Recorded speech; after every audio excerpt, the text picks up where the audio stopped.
ہم جب ایک دوسرے سے ملاقات کرتے ہیں نا تو جو سلام کرتا وہ کہتا ہے السلام علیکم. کیا مطلب؟ تم پر سلامتی ہو. یعنی وہ سامنے والے کو کہہ رہا ہوتا ہے تیری عزت، تیرا جان، تیری مال سب میری طرف سے، میں اس بات کی ضمانت دیتا ہوں کہ تم میری طرف سے بے فکر ہے. اور سامنے سے سننے والا بھی کہتا وعلیکم السلام، اور تم پر بھی سلامتی ہو. یعنی جب تیری طرف سے میں سلامت ہوں تو اب میری طرف سے تو بھی بے فکر ہو جا. تیری عزت میری عزت، تیرا مال میرا مال ہے، تیری جان ایک میری جان ہے. یعنی جو کچھ بھی تو نے مجھ کو سلامتی کی دعا دی تو اب میں بھی تجھ کو سلامتی کی ضمانت دیتا ہوں کہ تو میری طرف سے بے فکر ہو جا. تو ہمارے جو الفاظ دیے گئے ہمیں، اس کے اندر اس کے پیچھے ایک فلسفہ ہوتا ہے جس کو آج قوم مسلم نے سمجھا نہیں ہے.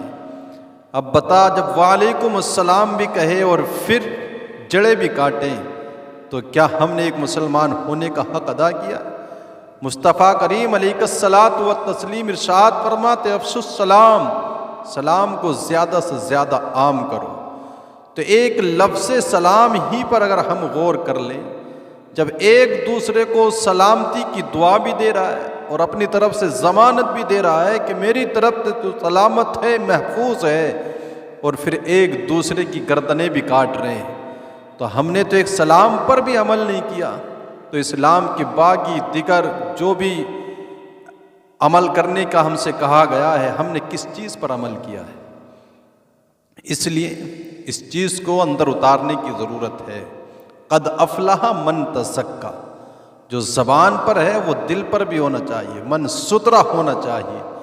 یہ نہیں کہ ظاہر تو بڑا خوبصورت رکھا اور اندر نفرتیں، کدورتیں، بغض، کینہ، حسد سب اندر اس کے بیج بوئے ہوئے ہیں، اور وہ ایک تناور درخت بن گیا جس نے دل و جگر کو بالکل زخمی کر کے رکھا ہے. تو ان تمام چیزوں کو اپنے اندر اتارنے کی کوشش کریں.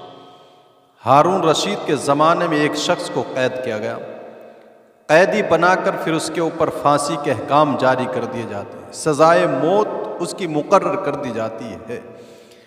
اب جلاد جب اس کو پھانسی دینے کے لیے گیا تو پوچھتے ہیں نا کہ تیری کوئی آخری خواہش، تیرا کوئی آخری حق ہے؟ تو قیدی نے کہا، جو سزائے موت کا قیدی تھا، میری آخری تمنا خواہش ہے کہ مجھ کو بادشاہ سے ملاقات کرائی جائے. اب قیدی کو جلاد لے کر کے بادشاہ کے پاس آتا، کہا ایک قیدی ہے سزائے موت کا، وہ آپ سے ملنا چاہتا ہے. بادشاہ نے کہا پھر لے آ.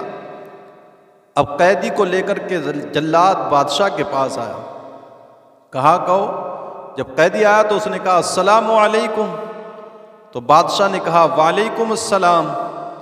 آخری مسئلہ حل ہو گیا، ملاقات ہو گئی. جلاد تخت دار کی طرف لے جانے لگا تو اس قیدی نے کہا تو مجھ کو پھانسی نہیں دے سکتا، مار نہیں سکتا ہے تو مجھے.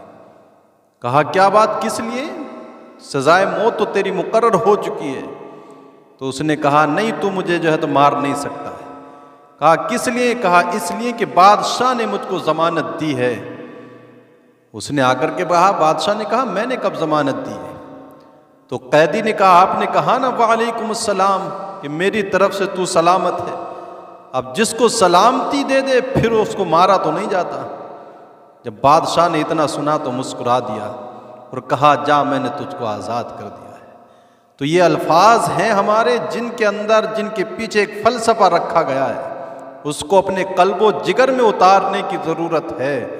خالص زبان ہی پر نہیں ہونا چاہیے.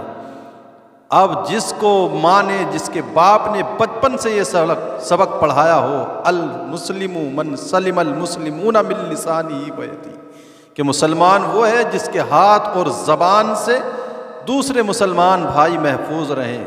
تو بتا پھر کسی کے گریبان پھاڑے گا، کسی کی پگڑیاں اچھالے گا؟ لیکن جس کے ماں باپ نے کبھی یہ سبق دیا ہی نہیں ہو، اعلیٰ ڈگریاں حاصل کرنے کے بعد، اعلیٰ دنیاوی معیار کی تعلیمات حاصل کرنے کے بعد، جس کی گھٹی میں یہ چیز نہیں رکھی گئی، پھر بھی دیکھو گے وہ بھائی کا گریبان پکڑے ہوئے، بھائی کا گلا کاٹنے پر آمادہ ہے. تو کہا سلام ہی ایک ایسی شے ہے کہ اگر اسی لفظ پر ہم عمل کر لیں تو ہماری دنیا کہاں سے کہاں پہنچ جائے گی اور معاشرے میں کتنا نکھار اور سدھار پیدا ہو جائے گا، لیکن ہم نے اس چیز پر غور ہی نہیں کیا ہے۔ اس لیے ضرورت ہے ان چیزوں کو اپنے اندر اتارنے کی۔